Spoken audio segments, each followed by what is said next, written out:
acteur sonder twyfel is die begin en die einde van teater. Neem dit weg en dan bly daar absoluut niks oor nie. En die teater is 'n driedimensionele hier en nou, gebeur hier en nou, terwyl jy dit kyk, kan jy sweet op die akteur sien. Een van die vorms om oor die betekenis van menswees te besin. Die dag as mense ophou om oor die betekenis van lewens te besin, sal die teater ophou, maar tot dan nie. Dit word 'n moeilike teoretiese vraag. Dit is baie maklik om te sê, ja, die teater het voorgeloop, die teater. Hoeveel mense het gaan teater toe, nee?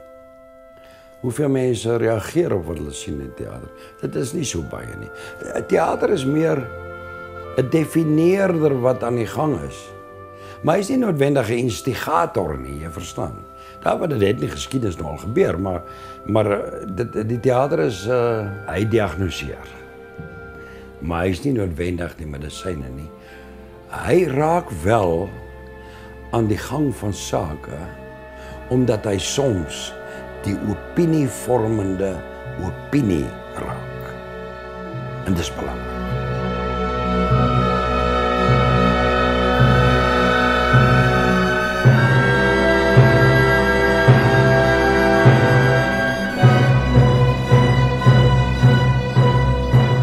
Daar sal baie keer die beeld gebruik, regisseur is soos dirigent van 'n orkes. Elke akteur het sy eie kleur, sy eie timbre, soos 'n musiekinstrument. Hy het selfs 'n instrument. Hulle maak klank, hulle lywe. En is die regisseur se job om hulle saam te orkestreer, sodat hulle saam, soos ensemble, die totale oorkoepelende verhaal dien. Want elke akteur se job is om sy rol te doen.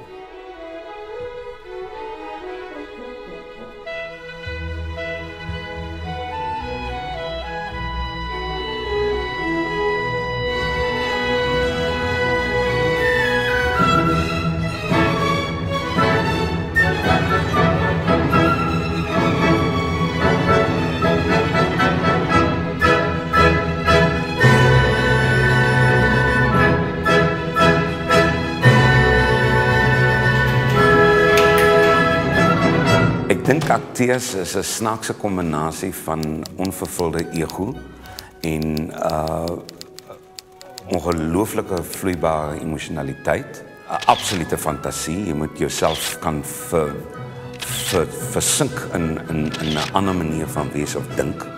Ek dink als ook reisigers wat 'n bietjie verveeld raak met hulself 'n naam reis neem deur ander mense se lewens. En altyd ek dink 'n vraksryker uitkom aan die ander kant. 'n Akteur is 'n vreemde wese.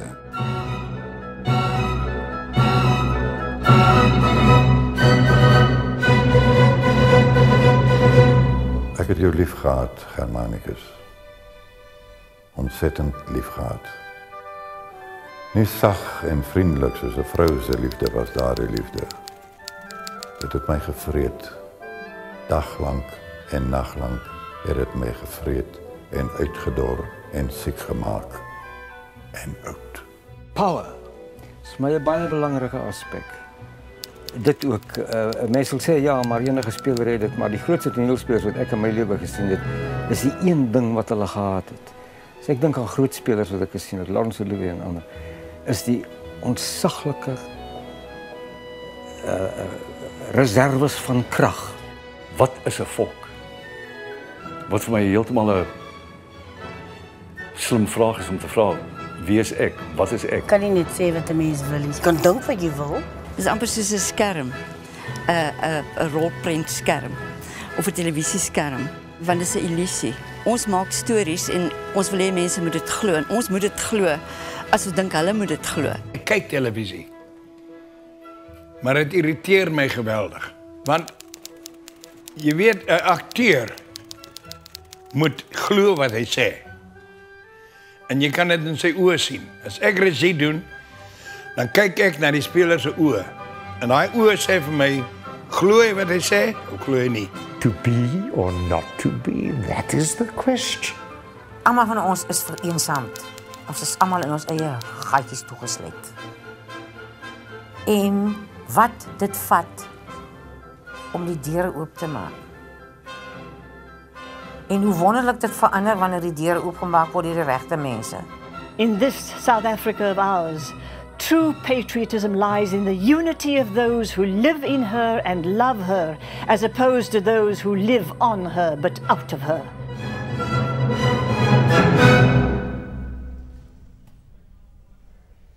Dikwels is dit vir my onwerklik dat ek regtig 'n deel kon gehad het aan hierdie wonderlike atmosfeer. Aan 'n klomp mense wat eintlik besonder is, want daar is nie ander siele op die aarde wat dieselfde tipe gevoel, diepte, wat kameraderie, wat jy ook al noem, het as akteurs nie. Magic. En as jy nie magic het nie, dan gebeur dit nie. En jy kan die beste teks hê, die beste regisseur en die beste spelers, en dan kan jy 'n flop hê. Maar as ons almal geweet het wat is die resep, dan was ons almal impresarios.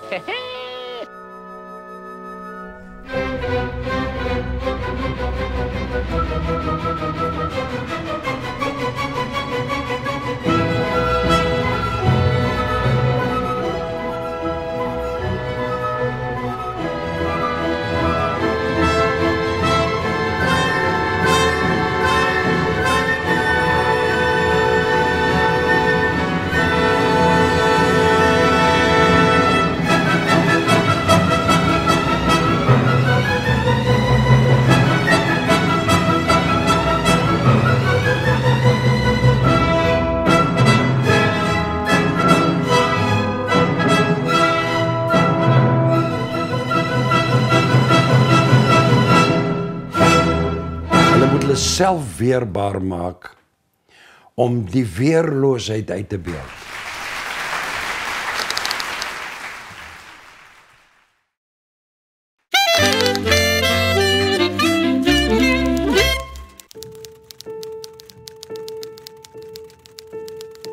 Wat interessant was van die stuk, ek onthou openingsaand het die openingsaand gehoor in die Breitenberg Theater in Pretoria gelees soos hulle lag. Dit was komedie en ons was verstom. Want Nag van Legio tot op daai punt was Theater of Cruelty. Ek meen jy kon nie 'n ernstiger en 'n wreder stuk kry as Nag van Legio nie. En 'n suiwer klug geweest, die hele eerste bedryf. En ek onthou pouse. Toe is ons juis aan die gesels in die kleedkamer, daar was die eerste wat almal van ons kon afkom van die verhoog af. En toe gesels ons oor die fenomeen en skielik bars ons regisseur Frans van Swart daar en hy sê, "Oh my God, my babies, it's a disaster." Ek sê, "What do you mean it's a disaster, friend?" They're laughing. Ek sê, "So maybe they find it funny. And when they find it funny, they laugh. They're enjoying themselves. Let them be." Yeah, but I said, no buts. Don't you see what PG has done? He's written this play as a comedy. And after interval, it's going to continue as a comedy. Until Charlie loses control. And then, we're going to pull the mat out from under their feet. And they will be totally lost. Do you really think so? I said, yeah, Francois, I think so, because PG has done a damn good job. Now, why don't you go back to the foyer and have a couple of drinks and get yourself calmed down? Jy weet, ek wens dit meer nie, want dit werk nie. Maar die vrees wat 'n mens nou nog het, na 40 jaar, die angs, as ek daar agter op en af loop. En die moeilikste ding, en ek kan nie sit nie, jy weet, 'n uur voor die tyd begin ek loop, op en af. Die moeilikste ou om teenoor te speel is Ethel Fugard, want hy loop net so. So ons moes uit mekaar se pad uit by die hele tyd. Maar self nou nog is dit, en jy sê vir jouself, hoekom doen ek dit? As ek net hier kan deurkom vanaand. Ek is nie bang vir woorde vergeet of enige so iets nie. Dit is net, jy's bevrees om hier uit te loop en jou bloot te stel voor hierdie klomp mense. En dan dink 'n mens nou net weer, hoe wonderlik voel dit as jy klaar is met die opvoering en dit het goed gegaan. Dit is die wonderlikste bevrediging wat jy kan hê. Maar voor die tyd, voor ek opgaan, staan ek en jy dink, yes, ek wil net hier gee pad, ek wil net weg, ek wil net gee pad, ek wil hardloop, hulle moet my nooit weer sien nie. Toe ek begin speel het ons natuurlik getoer. Kombi en almal klim in die kombi en hierdie groot deure wat jy so met toeklap en Iemand het gesê eendag toe ons by 'n dorp aangekom het, het hulle geskree, "Ma, pa, hier kom die gypsies." Daar's een toneel in Suid-Afrikaanse rolprent wat vir my uitstaan as net so 'n wonderlike net toneel wat soveel dinge vasvang en dit is 'n toneel tussen Katinka Heinz en Mani Botha in Eendag op 'n Reendag. Dit is 'n gewone toneel, is 'n eenvoudige toneel, is die ouetjie wat 'n roomhuis kom koop en dan net hoe hulle met mekaar praat. Daar's hierdie onderliggende ding van sy's verlief op 'n kerel en hy soek, jy weet, hy aspireer, hy sal verskriklik graag 'n nooi wil hê. Maak oop jou oë, man. Oop. Dis hulle lewens en hy kom koop hierdie roomhuis en sy karring met hom daar oor hy so half slap is in sy houding en so aan. En sy sê van jy moet so wees, jy moet so wees, jy moet jy weet en hy en hulle praat daar met mekaar en dit ontwikkel in een van die charmingste tonele in ons bedryf. Ja! Druk jou op. Waar Mani aan die einde was sy sê nou moet jy salueer. En dan kan hy nie salueer want hy het 'n roomhuis. Dan sê nou gooi weg die roomhuis en dan gooi hy die roomhuis weg. Dan sê ek bedoel nie met die roomhuis weggooi nie, jy moet jy weet. En dit die spontaniteit daarvan, jy weet, dit en ek het gesien hoe Jans dit werk, hy met daai spelers. Dis 'n regtige organiese toneel gewees wat van niks af gegroei het en hierdie beautiful toneel geword het. Opleiding is natuurlik belangrik. Veral om die basiese dinge reg te kry. Maar ek sal nie sê opleiding is die heel belangrikste nie.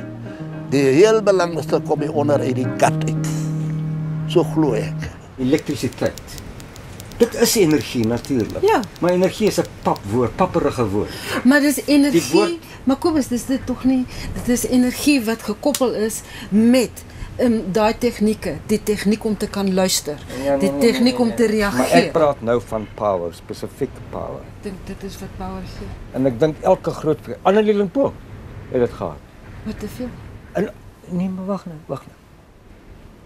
Lawrence Olivier het gehad, hy was 'n uitstekende speler. Annelie Limpopo gehad, ek dink sy was die heel beste speelster nie. Maar sy het dit gehad. En op haar beste, as ek doodseker, André Hugen het dit gehad. Dis 'n rol.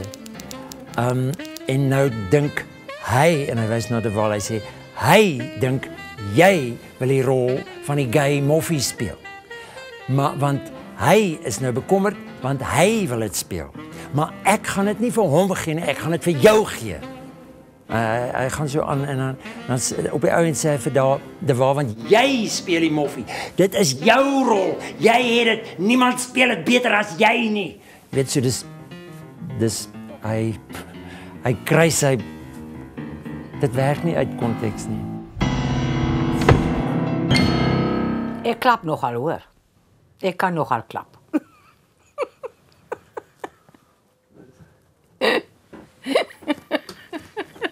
Ek het nie eendag in my lewe iemand geklap. Dwara my twee hande. Die kant toe en die kant toe en die kant toe en die kant toe dat my moes keer. Maar dis die enigste keer dat ek iemand te lyf gegaan het, met die fisies te lyf gegaan het. Yes, ek was kwaad. Want al die ou films wat ek moet al die jy weet in Suid-Afrika is die tweede oudste filmmakende land in die wêreld, het jy dit geweet? Ek is nog geneig om baie moeders te speel. Want ek lyk ook soos 'n moeder. Ek is gebou soos 'n moeder. Maar ek geniet dit baie nie. Al my rolle probeer ek so aards as moontlik hou, maar ek het nie net moeders in my lewe gespeel nie. Want ek gaan dus net myself 'n ding sê voor jy nog so 'n vraag vra van typecasting en sulke klasgoed. 'n Akteur is selfverantwoordelik vir typecasting.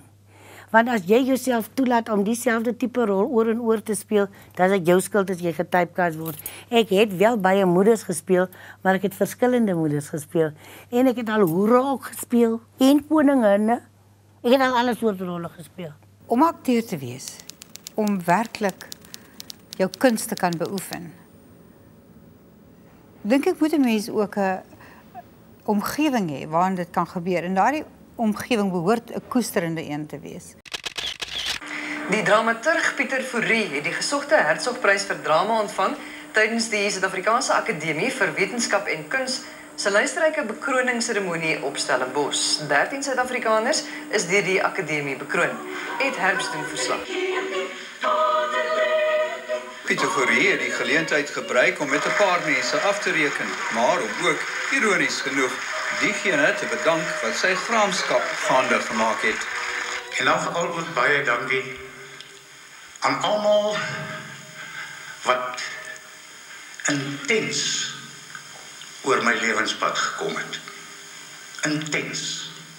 Vriend, vyand, opportunist, gatkruiper, rugsteker, eendagsvlieg.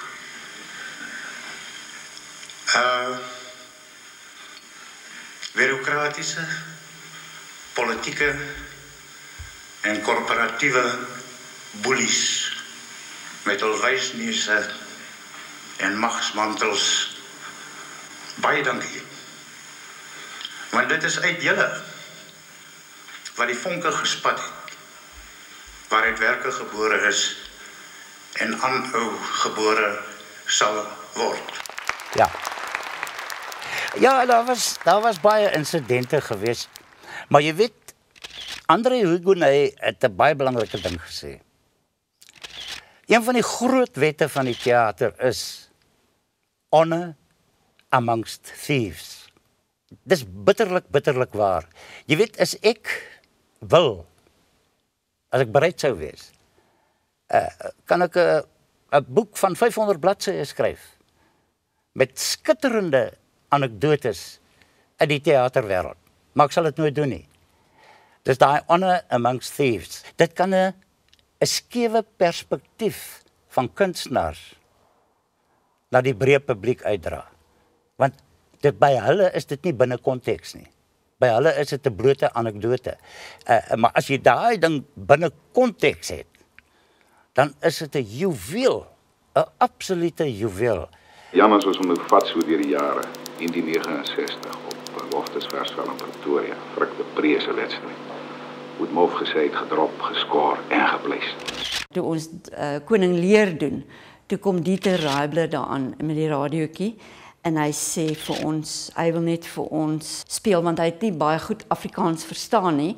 En hy sê toe vir ons, hy wil net vir ons demonstreer wat is drama en wat doen die stem. Hoe vertel die stem 'n storie? En hy skakel die radio aan en wat is dit toe? Dit was 69 of 'n jaar toe Frik de Pre so daai vreeslike 3 gedruk het toe Gerard de Weer gesê en hy het getraai en hy het geskoor en hy het ek weet nie wat alles nie. Kom hy, skeieregter net kom seker maak wie met ingooi en Tiny Nodeer die bal en Frik de Pre bars weg met hom en daar trek hy. En hier kom Frik de Pre en Frik de Pre en Frik de Pre en hy druk sy drie. Maar die drama en hoe dit opbou en vinniger en die intonasies en die infleksies en hy het gesê, "That is Shakespeare." Daar's beslis geld te maak uit 'n goeie storie. Want wat ek 'n goeie storie noem, is ene wat vir mense relevant is. Want ek is baie bang vir daai argument van hogere kuns en kommersiële snot. Wat beteken dit? Okay, ek verstaan nie daai begrip, ek het groot issues met daai ding. Ek wil mense bereik en vir hulle stories vertel. En al wat die verskil maak, is hoe duideliker die probleem van die stuk, van die storie. Waaroor gaan dit nou? Ja, weet jy wat? En toe is daar en my magtig. En toe, ja, hoe duideliker die probleem, hoe groter die gehoor. Hoe meer subtiel die probleem, hoe kleiner die gehoor. Daarom kyk die meeste mense rugby. Want in rugby sukkel jy nie met wat die probleem is nie. Julle ouens moet hierdie bal verby hierdie ouens daar kry. En julle ouens moet daai selfde bal by hulle verby daar kry. Nou watch ons vir 45 minute, soontoe dan draai hulle om en doen hulle dit weer. En as die gehoor, as my kant besig om 'n probleem op te los, gaan hulle ja. En as hulle besig doen ja. En ons watch vir 80 minute hoe ons spanne daai een probleem probeer oplos soveel keer as moontlik. En die groot probleem wat moet opgelos word is jy moet dit meer doen as die ander span. Right. Maar dink aan 'n movie soos Three Colours Blue. Three Colours Blue se probleem is hoe reïntegreer jy die self met die self na verskriklike persoonlike verlies. Wel, ek kan vir jou nou sê, daai movie het in die Art House gespeel, nie in 'n 700-seater Ster-Kinekor teater nie. Want daai probleem is so subtiel. Jou publiek is 'n snaakse wese. Ek dink mense weet wat om te verwag en dan gaan hulle om geskok te wees en dan net al geskok en selfs dis belangrik want dit gee hulle ervaring. Jy weet, met Breiten se werk, dan staan hulle so op, en dan loop hulle uit, en dan klap hulle die deure, jy weet, en dit laat hulle goed voel. Maar ek dink, ergens in daai ding, is dit 'n belangrike reaksie, want dit beteken, daar kan 'n debat ontstaan. As dit nie gebeur nie, kan daar geen debat wees nie. So iemand kan in die publiek skryf en sê, jy weet, dit het gebeur, die mense is dom, die dom mense kan sê, of as hulle self as geaffronteerd voel, wel dom genoem word, kan reageer en sê, maar ons is nie, etc. So dit maak 'n klomp potensiaal vir debat oop, en in daai sin is dit uitstekend natuurlik. Dit is hoe goed eintlik beweeg. Dis al maniere wat goed beweeg. As almal gepampelang word deur 'n komedie wat almal geniet, dan het jy 'n goeie aand gehad, maar daar's geen sosiale rippel nie. En ek kyk hierdie man so en ek sê vir Piet later, want wie is die man wat hier aangekom het? Hy sê hy het nie ingesien nie. Ek sê hy het daar agter gesit en hy het net so tikkie tot ek met hierdie wit muur van Jericho klaar is te loop. En ek sê vir Pieter, wie? Nou raak ek bang. Hy sê, hoekom? Hy sê, ek staan alleen bo op daardie bankie op die voorgrond, 'n kollig. Ek is 'n oop teiker. Ons sit met hierdie politieke toespraak wat ek hier hou. Mense hou nie daarvan nie. Wie sê nie, hierdie ou met die jas kom en hy plak my tussen my twee oë met 'n .22 geweer. Ek was regtig baie bang daarvoor. En dit dink ek is iets wat ek verskriklik mis byvoorbeeld vandag. Waar is die werklike debatforum oor die sosiaal-politiese aspekte wat so hoogs aanvegbaar is wat ons elke dag sien? Waar is dit op die verhoog en waar is die aanval op die regering soos wat dit baie keer gelei was in 'n vroeë tydperk? Dis asof mense by tye in 'n nag is. En toe ek so al vir myself gesê, kan 'n mens nie 'n drama maak waar jy sê, waar jy wys hoe kom so 'n nag nie. Waar almal, nou haal ek die drama aan, waar almal so eenders dink, dat wat hulle dink vir hulle werklikheid word, en jy bevraagteken niks meer nie. Nee, man, jy gaan dus maar weer hierdie stuk. Maar ek het vir jare, mense sit dit weg agter in jou gedagtes. Dan skielik wanneer jy dit nou regtig van weer na vore Ja, dan kom dit iets, ja. Maar se voorreg om sulke stukke te speel.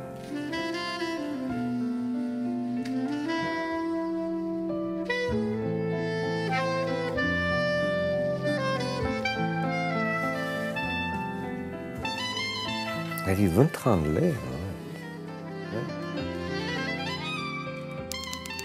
Ek dink nie daar supersterre kunstenaars gewees in Suid-Afrika nie. En toe ek uitgaan op die voorrig toe, staan die hele auditorium op en hulle klap hande en dit fluit en was my so 'n satisfying gevoel, jy weet. Toe dog ek en ek sê vir myself nou, you've actually made them take note. Het mense het van my kennis geneem daai aand. Want toe staan ek op die voorrig toe heilig, toe drup my trane so op die verhoog. Laat ek sien hoe spat hy so in die lug. Ek is nie in die staatsgeselskappe in nie. Ek het my tande gesluit by die spys. En dit was my een van die interessantste goed. Mense vra baie keer, hoe was dit? Jy weet, omdat dit so 'n hoogs gepolitiseerde theatergroep was, en ek praat nou van 1973, 74, 75. Nog voor die werklike groot riots begin het in 76. Ek kan nie een enkele politieke gesprek onthou wat ons ooit by die spys gehad het nie. Ek het ook die snykant van wetgewing ten opsigte van politieke uitgesprokenheid. Want ek het gevoel ek moet ook my stem laat hoor. Ek kan nie altyd net face maak in my broeksak nie. En daar was 'n tyd waar die kinders na my toe kyk, op al my seuns, Pieter John en veral Lloyd. Dan dink hulle so by hulle self, jenne, die laat ook alles begaan. Die laat ook, papa laat ook toe, laat hulle oor papa loop. En die praat nie. En toe het ek ook by meer as een geleentheid my hart uitgespreek en sterk uitgespreek teen die opset in die skool, in die samelewing. En op 'n môre toe kry ek 'n brief van die administrasie wat sê ek is nie meer adjunkt-prinsipaal nie. Ek is gedemoveer. Ek is 'n gewone onderwyser en ek word sterk vermaan. En dit het my so 'n bietjie verbitterd gelaat, maar dit het my afgeskrik. Ons moet eerlik wees, ons het 'n pragtige stuk teater gebou, maar ons het dit eenselwig en baie eiesinnig en net vir onsself gebou. Die dramatiese kuns is anders as die vele literêre en plastiese kunste. 'n Monumentale kuns wat ongeveer soos die boukuns aanklank soek by die massa en daarom nie tot uiting kan kom in vereensaamde individualiteit nie, maar om moet verantwoord aan die volksideale, die volksheroïek en die volksgeloof. Moet nooit vergeet nie, ek dink die Afrikaner het 'n inherente uit sy gister nasionale agtergrond 'n moeëse skuldgevoel ingebou. En eintlik het ek dink 'n groot deel van mense geweet goed is verkeerd. En het impulsief somehow of instinktief dan liewers verstaan dat iets moet verander.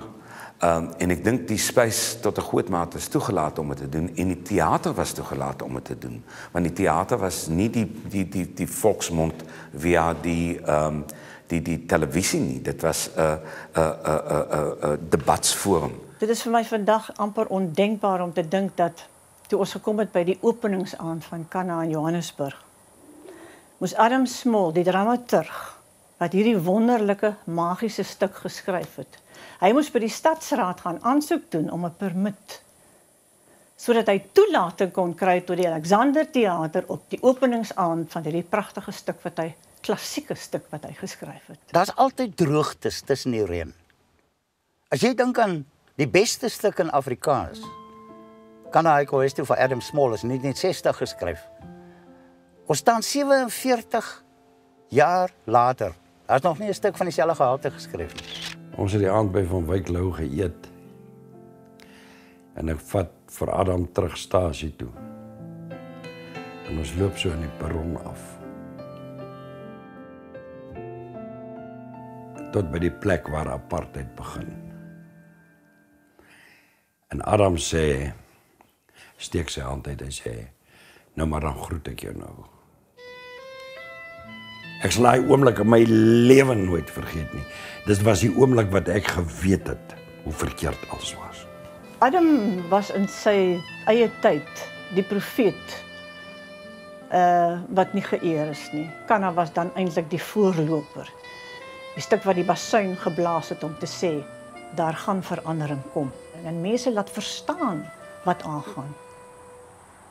En as 'n mens dan soms by die agterdeur moet inkom om uiteindelik by die voordeur te kom, dan moet jy daai pad volg.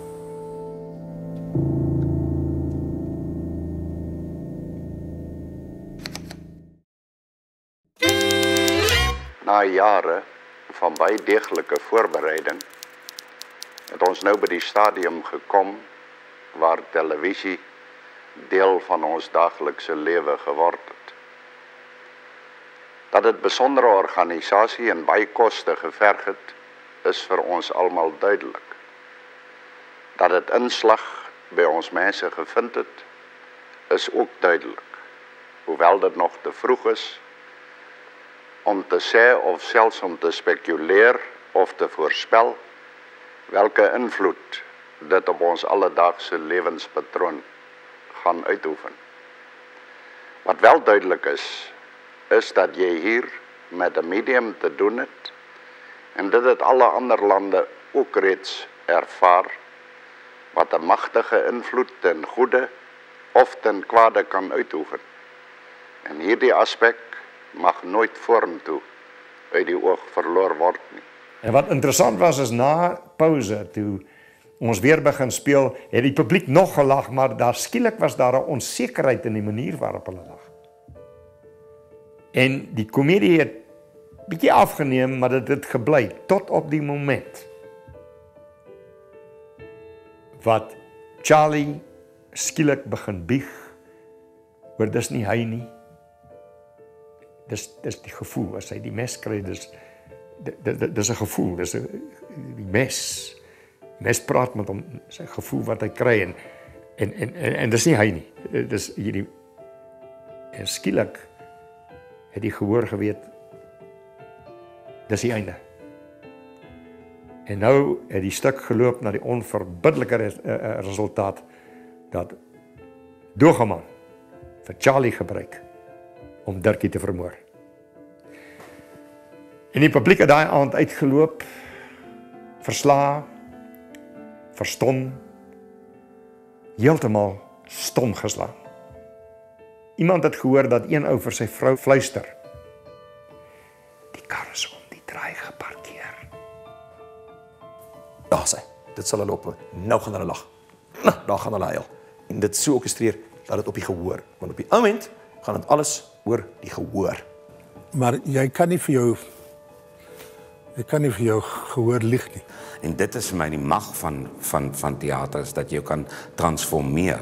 En soms in baie donker plekke moet transformeer. Goed, areas wat jy glad nie sou wou verken in die werklike lewe nie, is jy bereidwillig om te gaan verken, sodat ander mense iets daaruit kan leer of ervaar. En dit maak van ons job, ek dink, 'n baie fascinerende ene. Suid-Afrika is so vrek gelukkig dat hulle die room van die land in hulle sepies het, in baie gevalle. Kom ons begin weer oor wat ek geleer het. As jy nou wil 'n flop maak van 'n ding, moet jy probeer om almal in 'n land tevrede te stel. Daar is nie 'n manier hoe jy 'n ding kan doen en almal gaan happy wees daaroor nie. Nou het ons so baie sepies. Vir ons akteurs is dit aan die een kant 'n goeie ding. Yes, jy het werk vir 'n jaar. Bullshit. Daar's ander stories. Daar's stories van menswees. Nou vra mense vir jou sulke goed. Ja, maar wat leer jou kyker daaruit? Wat? Daar is tog baie lewenslessies in sepe hier en daar. In die sepies wat ons doen. Maar Suid-Afrika het stories. Dis hoe ek persoonlik voel daaroor. Seker maar oor Klora is want Here, ek sit in die middel van al twee. Die regering of wie ook al finansiering beskikbaar stel vir die maak van films en dit moet nie gekyk word dat daar moet nie na gekyk word as 'n besigheidsbelegging, want dit is waar almal die fout maak. Die goed moet ordentlik gemaak word sodat ons nuwe filmmakers kan oplei. Ons het hierdie wonderlike stories, ons het hierdie wit stories, die swart stories, die bruin stories, al hierdie verskillende stories wat die mense nie ken nie, wat almal in die wêreld stel belang daarin. En as ons net hierdie alles kan saamvat, want ek is oortuig daarvan en dit is nie van miskien nie. Ek het gewerk met die Australianers en ek het gesien wat is die gehalte van hulle teksskrywers, hulle akteurs, hulle alles. Dit is baie goed, maar ek sê vir jou sê, ons staan nie een duim terug vir hulle. Soms gaan 'n mens terug en jy sê in die ou dae. Dit is natuurlik verkeerd, want ons lewe nou en jy lewe vorentoe. Maar een van die dinge wat ek dink wat skielik ontbreek, is 'n gevoel van avontuurlustigheid, van kanse waag. Ek sê 'n voorbeeld noem. Destyds met die Parasmus het Henny Human, hy was hoof van TV by die SAIK. Was hy hier in die Kaap? Ons gee hom die teks van die Parasmus. Die volgende oggend 7:00, toe lei die foon, te sê, doen dit, dis die begroting, ek sal die kontrak reël in Johannesburg. Die lewe is onregverdig. Niks is perfek nie. Jy hamer op buitel maar weg aan jou klein selletjie waar jy sit. Buitel jy aan hierdie deur tot die deur eendag afval. En ek sê in my betrokkenheid, my kommer is die akteurskontrakte. Die eensydigheid daarvan, die gryp alles. Dit gebeur in enige sakewêreld. As die een party net te swak is om op te staan vir sy regte, sal die ander party jou misbruik. Hoe kan jy jou top Afrikaanse akteurs die reg of die voorreg ontsê om 'n Hamlet te speel, om 'n Macbeth te speel, om 'n King Lear te speel, om 'n Tartuffe te speel, om 'n idioot te speel? Ja, maar ek wil hier inkom. Wat is 'n ware Afrikaner toe, dominee? Hy moet 'n opregte Christen wees. En ons kerk in een van die 3 susterskerke, ja. 'n ware Afrikaner. Die pad wat 'n speler loop artistiek is 'n gevaarlike een. Jy kan dit sê van 'n musikus, jy kan dit sê seker van baie ander in die uitvoerende kunste. Het jy al die antwoord gekry, dokter? Ek het nog nooit direk in die stryd gestaan nie. Jy staan 0. As 'n speler talent het, ek wys na myself nie, ek praat van enige speler, dan is die pad wat hy loop, wat hy moet volg, een wat baie versigtig, wat hy self versigtig moet beplan en wat 'n bestuur ook sover as wat hulle vermoë is, moet beplan. Anders hou hy nie lank nie. Dis wat eintlik wat ek probeer sê. Jy sal vind hy's vir 10, 12.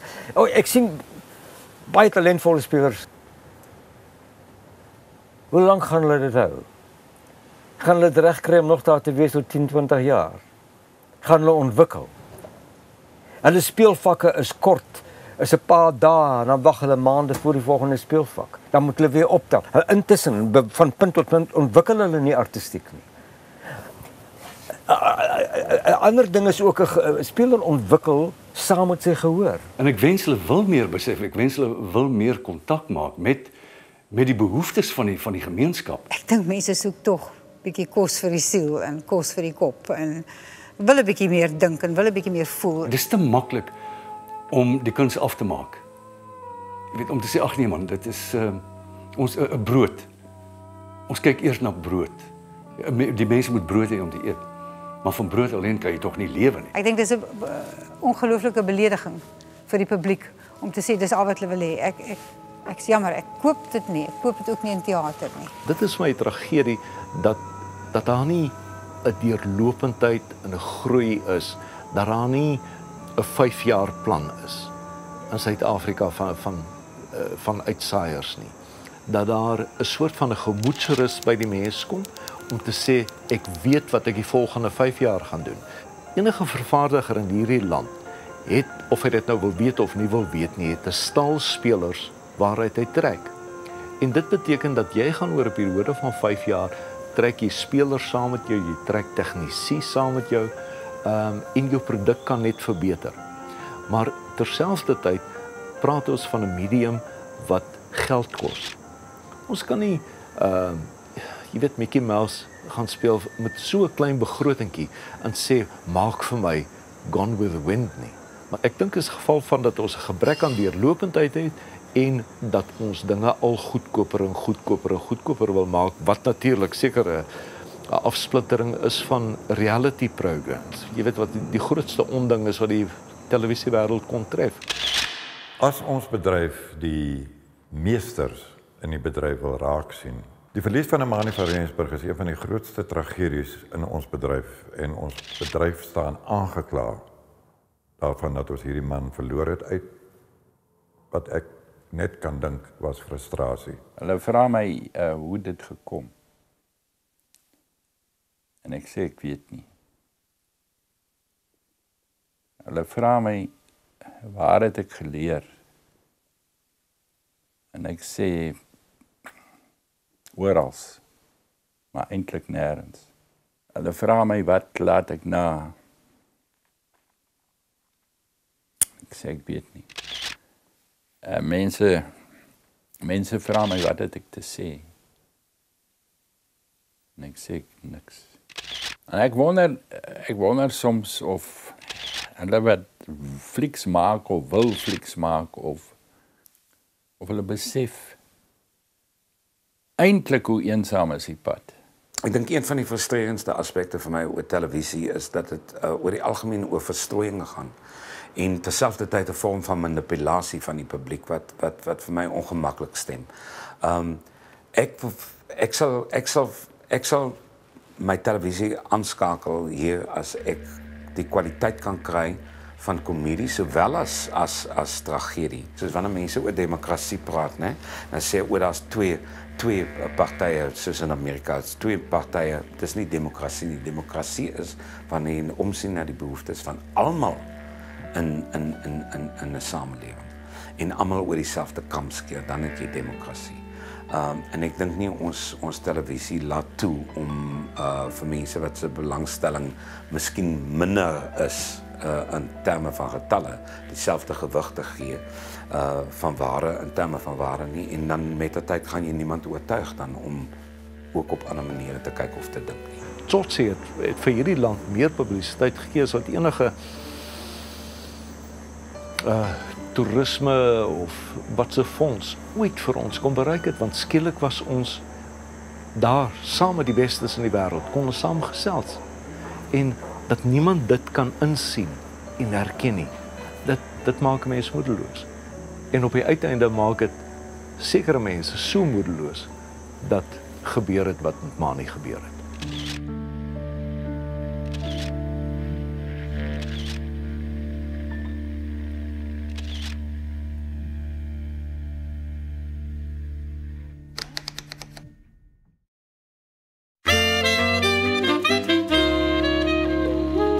Hulle sê truth is stranger than fiction. 'n Goeie storie is 'n storie wat oor die lewe gaan. Lewenskennis, lewe, dit gaan oor die lewe. Dis 'n toekenning wat hulle vir my pa gegee het dis deur die vervaardiging van rolprentvervaardigers van Suid-Afrika, the Motion Picture Producers Association of South Africa, toe Dulcie van der Berg ter herdenking aan Gert en sy werk, in memory of Gert and his work. Ek bedoel, ek sit met wat so onsaglike ryk erfenis vir my.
Die theater is die onvervreembare eiendom van die massa.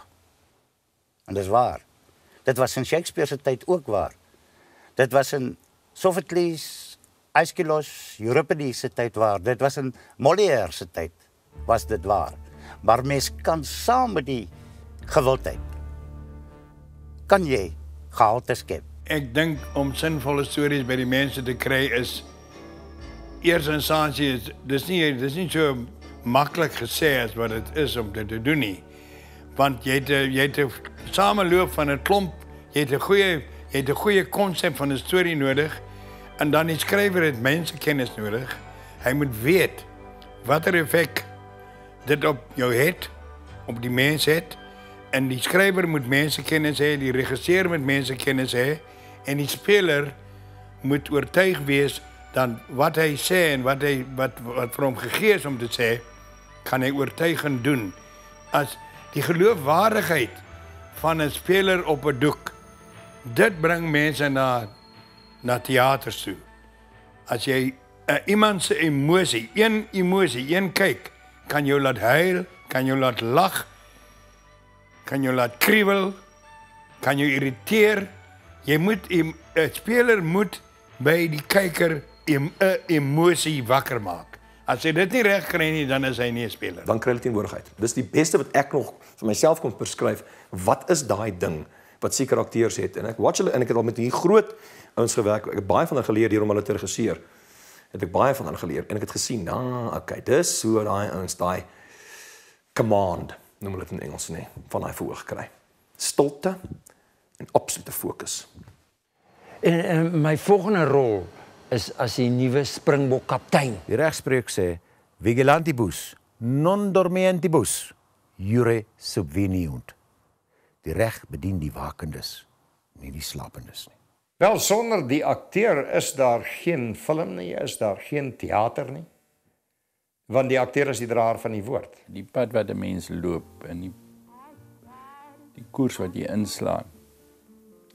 Is nie alleen besluit, is nie alleen loop nie.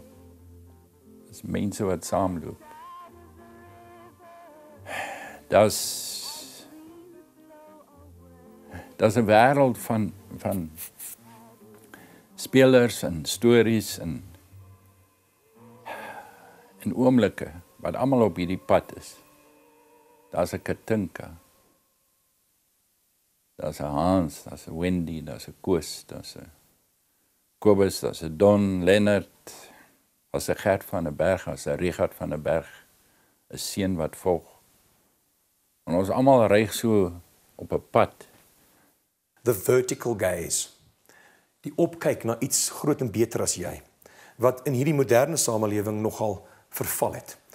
Mense vat deesdae hulle waardes, hy het dit genoem 'n sibling society. Mense vat hulle waardes sywaarts. Laities definieer hulle self te mekaar en daar is nie veel waarna hulle opkyk nie. Aan die ander kant, dit moet nou begin. Ek moet nou opgaan en begin. Ek kan nie meer wag nie. En dit mos altyd openingsaande laat. En dan bid ek en dan sê ek vir myself, wees net in die moment. Jy vat dit van moment na moment.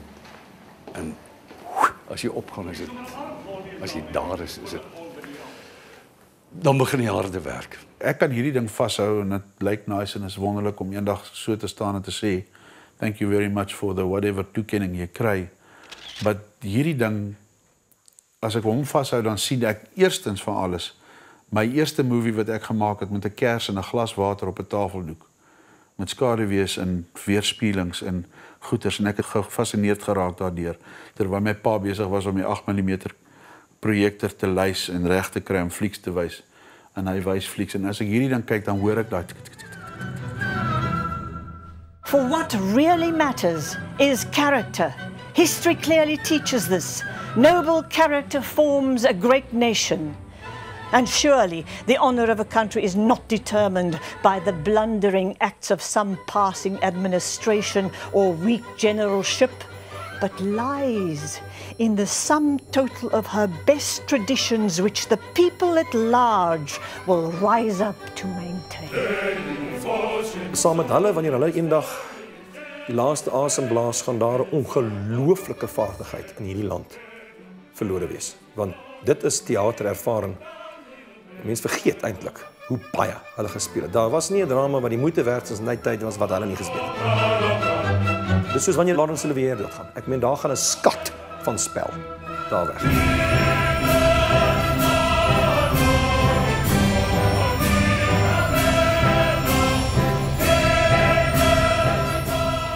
My hart klop warm as ek dink aan daai jong spanne wat nou so opgang maak op nasionale televisie. Eerlikwaar. Ek dink hulle sterre skyn blink in die hemelruim. Vanaf my perspektief waar ek nou al begin om 'n lang skaduwee te gooi. Daarom is uw taak groot, maar uw verantwoordelikheid nog groter. Die toekoms van die teater of filmkuns, enige ander uitvoerende kuns is in die hande van die jong mense. En hulle wat die energie het en die reserves het en die wat die speel who's holding up the mirror up to nature and the community, weet hulle sal beter as ek weet in watter rigting om te beweeg.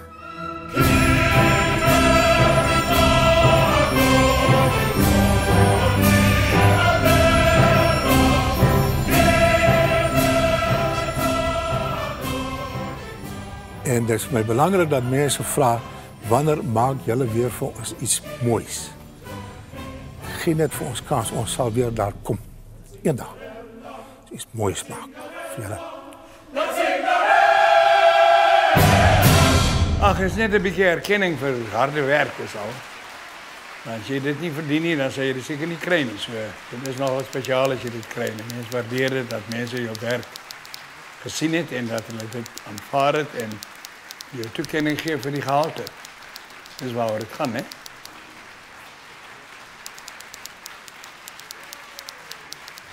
Opstaan en eten. And here we go.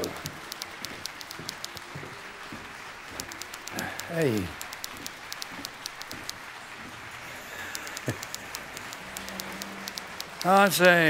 Dankie. Die rol nog altyd. Nee, die hek toe maak. Ek gaan die hek toe maak. Pragtig. Langer as dit kan hulle nie loop nie. Hulle kan maar sny.